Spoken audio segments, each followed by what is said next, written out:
নমস্কার বন্ধুরা, welcome to দীপ্তিস kitchen. আশা করছি তোমরা সকলেই ভালো আছো।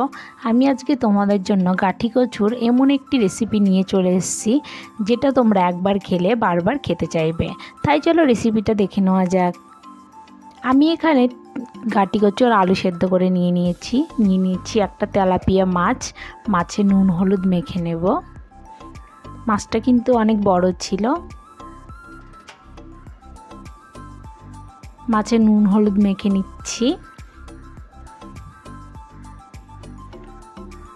নুন হলুদ মাখা হয়ে গেছে। এখন গ্যাসে কড়াই বসিয়ে দিয়েছি। কড়াইয়ে কিছুটা সরিষার তেল দিয়ে দেব। তেলটা গরম হয়ে গেছে। আমি এখন মাছগুলো ভেজে নেব।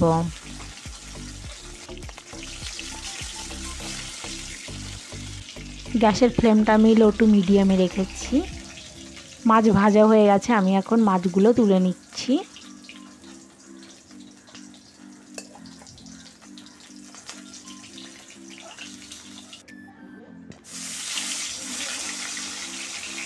এখন মাছের মাথাটা ভেজে নিব।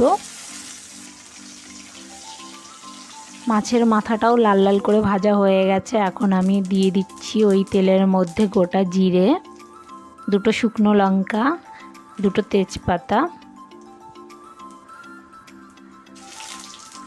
আর একটু আদা বাটা, সমস্ত কিছু দিয়ে এখন একটু নেড়ে নেব।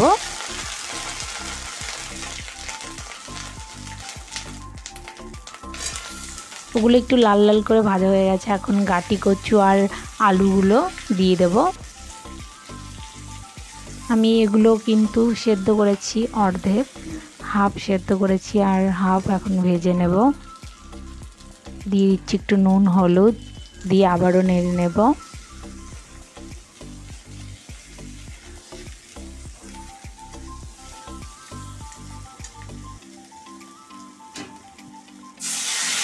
এখন দিয়ে দেব গরম জল। ঝোলটা অবশ্যই তোমাদের পছন্দ মতো।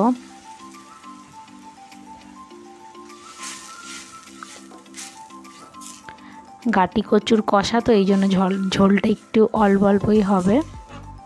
গা মাখা করতে হবে।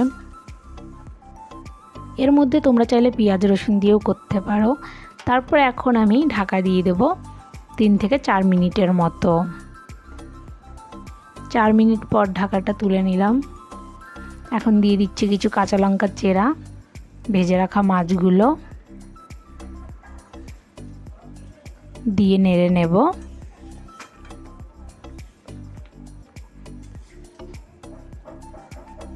এখন তরকারির মধ্যে দেওয়া শুকনো লঙ্কাগুলো তুলে নেব।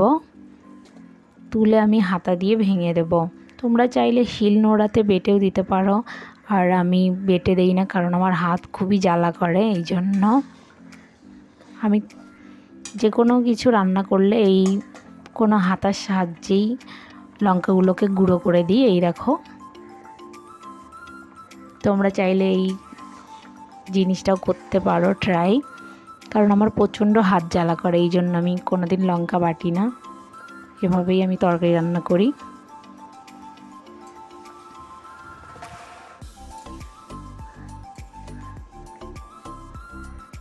লঙ্কা দেওয়ার পরে আবার নেড়ে নিচ্ছি।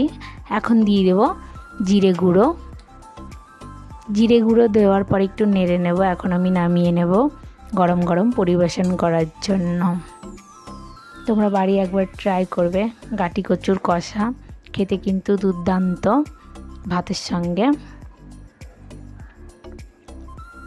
আমার রেসিপিটা যদি তোমাদের ভালো লাগে লাইক কমেন্ট করে নেবে, আর আমার নতুন নতুন ভিডিও পাওয়ার জন্য আমার চ্যানেলটাকে সাবস্ক্রাইব করে নেবে। সবাই ভালো থাকবে, সুস্থ থাকবে। নমস্কার।